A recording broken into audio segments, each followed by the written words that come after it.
देवी उवाच देवदेव महादेव त्रिकालज्ञ महेश्वर करुणाकर देवेश भक्तानुग्रहकारक अष्टोत्तरशतं लक्ष्म्याः श्रोतुमिच्छामि तत्त्वतः। ईश्वर उवाच देवि साधु महाभागे महाभाग्यप्रदायकं सर्वैश्वर्यकरं पुण्यं सर्वपापप्रणाशनं सर्वदारिद्र्यशमनं श्रवणात् भुक्तिमुक्तिदं राजवश्यकरं दिव्यं गुह्यात् गुह्यतमं परं दुर्लभं सर्वदेवानां चतुष्षष्टिकलास्पदं पद्मादीनां वरान्तानां निधीनां नित्यदायकं समस्तदेव संसेव्यम् अणिमादि अष्टसिद्धिदं किमत्र बहुनोक्तेन देवी प्रत्यक्षदायकम् तव प्रीत्या अद्य वक्ष्यामि समाहितमनाः शृणु अष्टोत्तरशतस्य अस्य महालक्ष्मीस्तु देवता क्लीं बीजपदमित्युक्तं शक्तिस्तु भुवनेश्वरी अङ्गन्यासः करन्यासः स इत्यादि प्रकीर्तितः ध्यानं वन्दे पद्मकरां प्रसन्नवदनां सौभाग्यदां भाग्यदां हस्ताभ्यामभयप्रदां मणिगणैर्नानाविधैर्भूषितां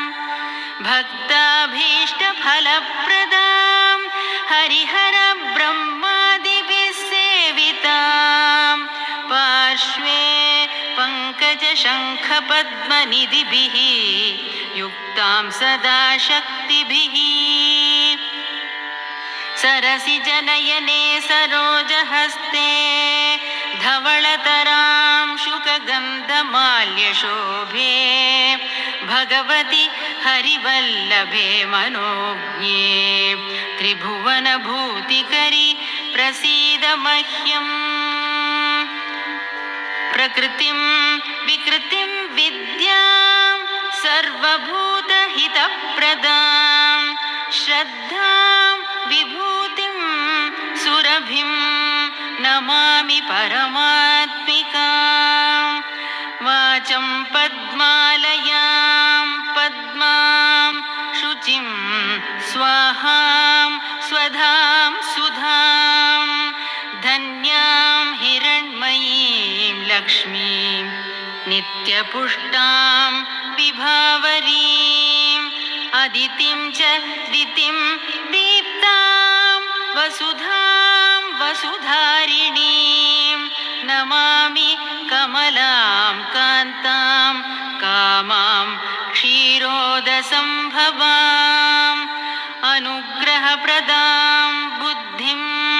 अनघां हरिवल्लभाम्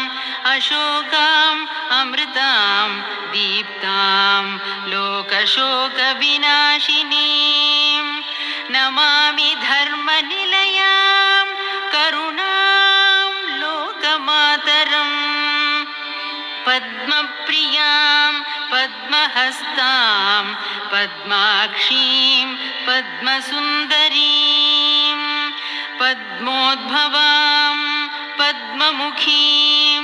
पद्मनाभप्रियां रमां पद्ममालाधरां देवीं पद्मिनीं पद्मगन्धिनीं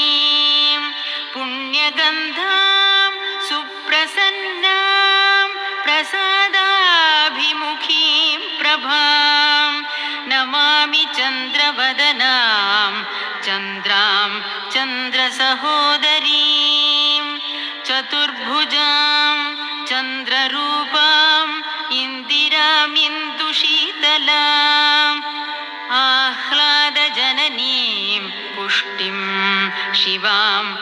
शुभकरीं सतीं विमलां विश्वजननीं तुष्टिं दारिद्र्यनाशिनीं प्रीतिपुष्करिणीं शान्तां शुक्लमाल्याम्बरां श्रियं भास्करीं बिल्वनिलयां वरारोहां यशस्विनीं वसुन्धराम् उदाराङ्गां हरिणीं हेममालिनीं धनधान्यकरीं सिद्धिं स्त्रैणसौम्यां शुभप्रदां नृपवेश्मगतानन्दां वरलक्ष्मीं वसुप्रदां शुभां हिरण्यप्राकारां समुद्रतनयां जयां नमामि मङ्गलां देवीं विष्णुवक्षस्थलस्थितां विष्णुपत्नीं प्रसन्नाक्षीं नारायणसमाश्रितां दारिद्र्यध्वंसिनीं देवीं सर्व उपद्रववारिणीं नवदुर्गां महाकालीं ब्रह्मविष्णुशिवात्मिकां त्रिकालज्ञानसम्पन्नां नमामि भुवनेश्वरीं लक्ष्मीं क्षीरसमुद्रराजतनयां श्रीरङ्गधामेश्वरीं दासीभूतसमस्तदेववनितां लोकैकदीपाङ्कुरां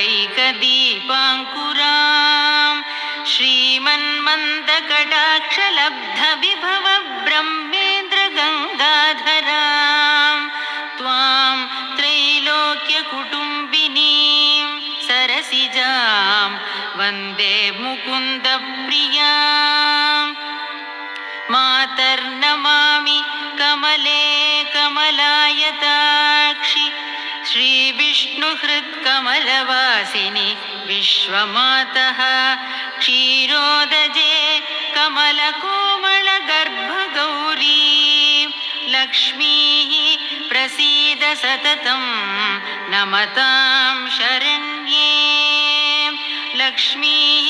प्रसीद सततं नमतां शरण्ये